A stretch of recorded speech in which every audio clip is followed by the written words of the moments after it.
Hey everyone, welcome back to my channel. My name is Tori if you're new here, and today I am showing you a prepper pantry stockpile. Sometimes I stock up on a ton of canned items, sometimes I stock up on dehydrated veggies, I go through rice, water phases, but this haul is a little different. These are some items that I don't conventionally stock up on. I'd say about once every other month is when I'm stocking up on these items. They are some items that can be out of the price range that I like to budget for, and there are some items that are just at specialty stores that I'm not typically going to. So I hope you're excited. If you are new here, hi, hello, my name is Tori. We do prepping on a budget, and we do that here in Northern Colorado. I am a wife, mother of almost 3, and we love to save money. So if you like that kind of thing, make sure you hit the subscribe button. Make sure you give this video a big thumbs up. Let me know if you are stocking up on any of these items.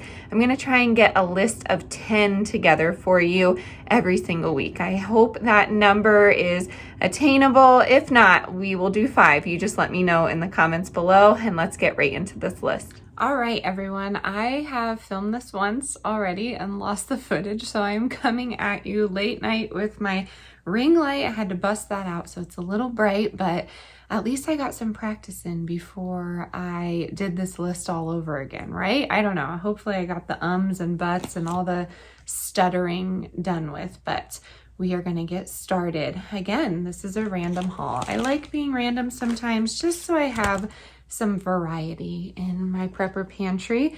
And Sprouts is having their sale. I know not everyone has a Sprouts, but they're doing buy one get one free, and I always like to take advantage of that because their organic items can be a bit pricey, but if you're getting a second one for free, I think it's awesome. So I got my favorite, the Vindaloo curry spice mix. We go through this a ton because we mix a teaspoon with coconut milk and it makes a delicious curry. It's super simple. I know that's not the classic way to do it, but I picked up another one because this is awesome to have in the event of a power outage. I just sprinkle that in with some rice and a can of coconut milk or whatever grain quinoa works. Put it in a cast iron and cook it outside. If you're new here, we lose power a lot and I don't like giving up hot meals, so I can easily put it on my camp stove just on the porch and make it quickly. It's so simple to do, and spices are key when it comes to, I guess, meals like that could give you some anxiety maybe when you're having it's a power outage or something. It helps me out at least. And then I got onion granules. We usually make our own. I have a big jar, mason jar of that, of our dehydrated onion that we grind up, and I use that throughout the year, but I really like to have these tiny spices on hand in the prepper pantry and for long-term storage as well. And then since I was in the spice area, I went ahead and got 2 vegetarian chilies, and I like having these because it's just simple, and it says right on here you just need kidney beans and tomatoes, but I load it up. I do 2 cans of beans, I do potatoes in here, I do a can of tomatoes, I put greens in here. You could put canned protein of sorts other than beans, but I really load up these chilies because this has quite a bit of sodium in it, and I like to get as much as I can in here. So I am not using a broth with this. I'm typically just using water. So I got buy one get one free on that, and I included it because it was in the same aisle. So I don't know what I'm doing, but yes, that's number 1 on the list. Spices and spice mixes. You don't have to be boring when it comes to your prepper pantry. It doesn't have to be rice and beans. You can spice it up on the cheap. Next on the list, PB2 cashew powder. If you're dairy free, this comes in clutch. The only ingredient is cashews. I love PB2 for peanut butter, but the cashew powder makes a really easy dairy-free cheese. So if dairy's bothering you, which it bothers me, I don't eat too much of it, but if it's bothering you, then this is a great recipe. You can just use like a tablespoon of this cashew powder. You can do blended carrots, potato, and onion, and that carrot in there kind of makes your orange for a cheese sauce. Of course, it's not going to be identical to cheese. in taste, but this really helps. And I'm not really a fan of nutritional yeast. If you are new to the dairy-free cheese making game, a lot of people use nutritional yeast and I don't like it. So cashew powder comes in clutch and you only need a little bit. So I keep this on hand when I can find it, which is not a lot. Usually this stuff is like $14. This was on sale for $4.62. So I grabbed the last bottle. My chicks are chirping. If you hear them, I tried to get to a quiet area of the house, but you know, crazy bird lady over here. Next up, I hit up their cosmetics aisle and got some Indian healing clay. If you're new here, I like to use this as a face mask. I just use it with some apple cider vinegar and just a touch of water, and you can let it dry on your face. You can use it really anywhere on your body that you're having issues, but it is a deep pore cleanser essentially. My favorite way to use this though is in a detox bath, and that can come in clutch. You can use this with kids, not infants or anything, but my son was sick. I put a little bit of this clay in his bath. I think I put a little bit of peppermint essential oil in there, and it didn't cure him, no, but it did soothe him for the time being, and it drew out toxins, which is what this thing does. It's a powerhouse. And again, you can find this on sale. They even sell this at Target. You can get it on Amazon, but Sprouts I trust, and when they go on sale I try and load up. I was late to the sale though, so I didn't get a lot of what I wanted, but they had the Aztec Secret, and I've been using this stuff for so long. I think my mom used to use it, and that's who got me hooked on it. I could be wrong though. My mom will have to let me know. But anyways, Indian healing clay, if you haven't used it, give it a try. I have sensitive skin and I have had no issues with this, but if you do have sensitive skin, go ahead and just try it a little bit at a time. See how your body reacts to it. That's what I like to say about a lot of, I guess, medicinal plants, herbs, things like that. So yes, bentonite clay, awesome. On the subject of detoxifying, I found this at Kroger for $4.79 and they were right next to each other. So I just popped in there for some sale items, and I got some activated charcoal powder, and this is also awesome in a pinch. I've talked about it before. I feel like I talked about it last month, but I just take a little bit, maybe a teaspoon or so, and I put it in some water. If you know, any of the kids swallow something they're not supposed to, maybe I'm not feeling the best, this is a great digestive aid, but you don't need a lot of it, and you could do it with a little squirt of lemon. If the grittiness, I guess, bothers you, you are gonna get some grit to it.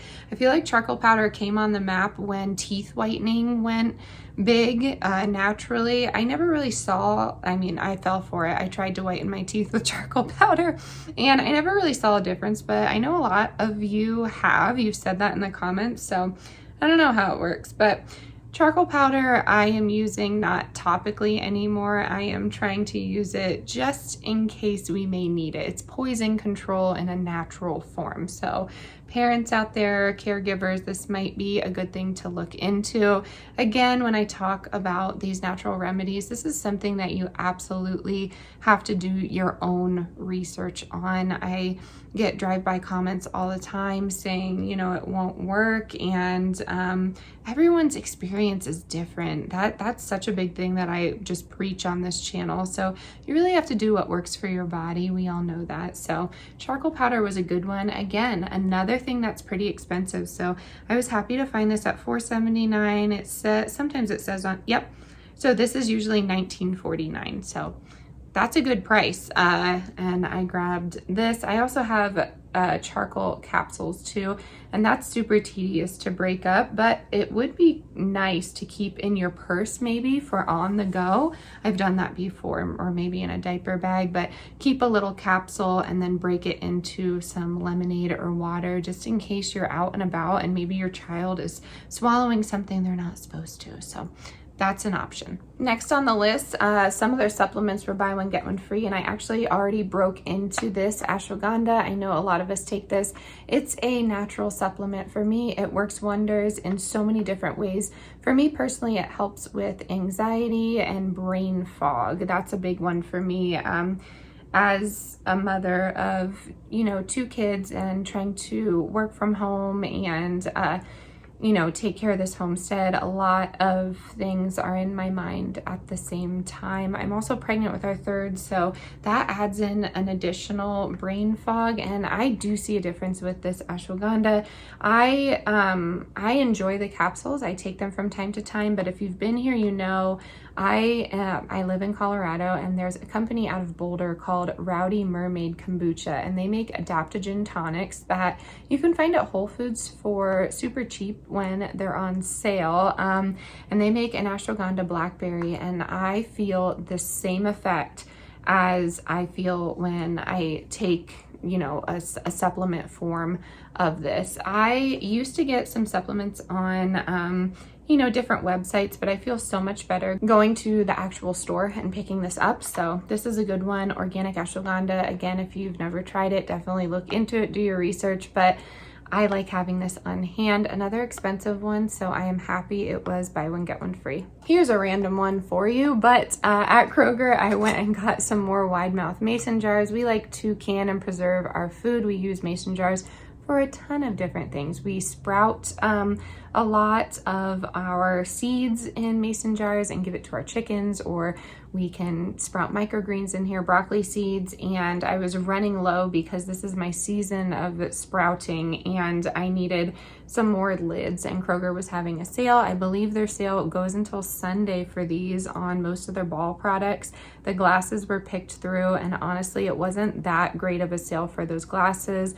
My local farm stand gives away her jars for $5 for a case of 12, and she's been doing that for a while, and they work for us, but there's no lids for them. So I like ball. I've heard a lot in the canning world lately that they've not had a good seal rate. I haven't had an issue. I water bath can, and I probably water bath can over the time that you're actually supposed to, but it just makes me feel better. So I don't know, drop down in the comments if you can with ball lids, and if you've had an issue. I know there are many different companies out there, but this is just what I picked up. And I do prefer the wide mouth mason jars because we do use the wide mouth mason jars for other things as well. We like to store dried goods in our mason jars and take all of the air out of them, and the wide mouth just works better for us, in my opinion. So that's another thing I got. Okay, another thing I got, this might be a little controversial, but seed potatoes. And I know what you're thinking, how can, you know, this be a prepper pantry item? And I really think it can.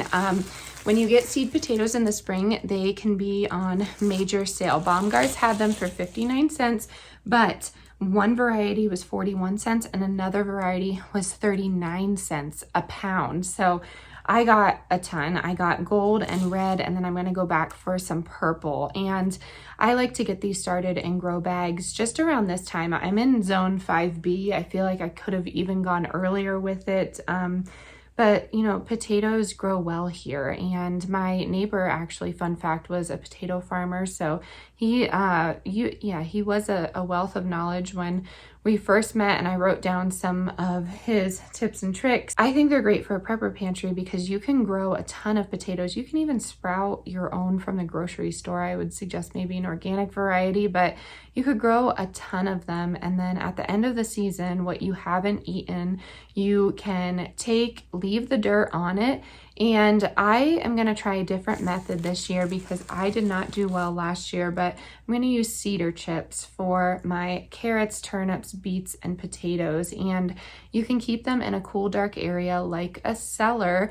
And apparently they will last for the year. I mean, they're supposed to, but I'm not sure. It's going to be an experiment. We'll definitely learn together.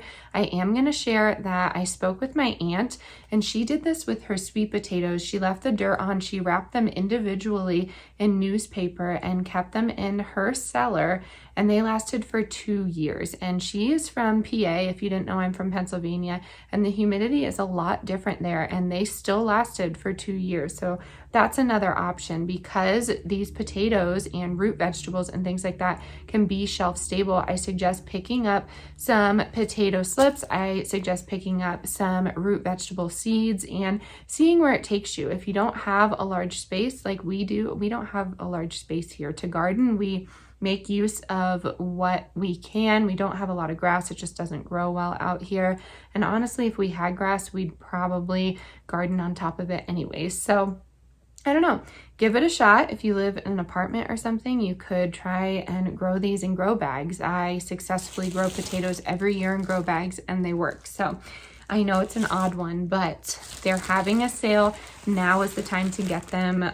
If they do sell out in your area, again, try and use that, technique of going to the grocery store, getting an organic variety, letting them go to seed and seeing where it takes you. It's an experiment, right? And potatoes are so inexpensive. So I suggest doing that. And then last but not least on this list is arnica. I went down to a near me apothecary that I go to from time to time. She grows everything in her garden. Something that I did not grow last year was arnica, and she had a bunch of it. If you don't know the benefits of arnica, definitely look it up, but it's phenomenal for a lot of different things, honestly. But my favorite way to do it, and if you want to see videos more on medicinal things that you can DIY, let me know, because it's really easy and cheap and it works. So arnica, I like to melt it into, well, I infuse it into an oil. I do it all different kinds of ways, and then I mix it with some shea butter, some beeswax. I do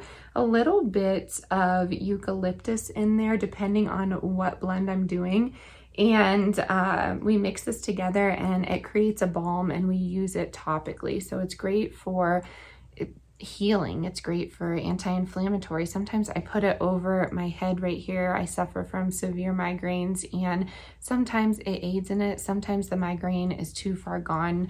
When it comes to medicinals, you have to know your body, like I said earlier, and you have to know, what will work for it, or the timing of your migraines. And you would think I would know by now, but with pregnancy and hormones, my migraines and the timing has been just wild. So yes, arnica is great. I suggest getting it dried and then finding a swing top jar to store it in. You could also drink this in a tea, but these swing top jars I get from Hobby Lobby, and sometimes they have the 60% off. I think it's every 2 weeks is when these go on sale, if I am timing it right. Their wood, their metals, and their glasses and things like that. If you work at Hobby Lobby, please correct me or let me in on the secret. I think I figured it out, but I don't know. Anyways, swing top jars is where I keep all of my medicinals for my little apothecary that I have, but really easy to melt into a salve. I'm actually working on my own botanical store. I am gonna sell some bath salts, bath teas, and salves, chapsticks, things like that. So I'm really excited. If you're interested in that kind of thing, show me some love in the comments, because I don't know how it will work, but I think it's going to be great. And that is it, my friends. That is all of the random things that I got for my prepper pantry / emergency storage / preparedness journey pantry. I don't know what we want to call it, but these are some classics that I'm typically stocking up on, something that I always have in rotation, something that I'm typically using in my pantry from day to day as well. So I wanted to share them with you. Let me know if you got any of the same things as I did. And yeah, I think that's going to be it.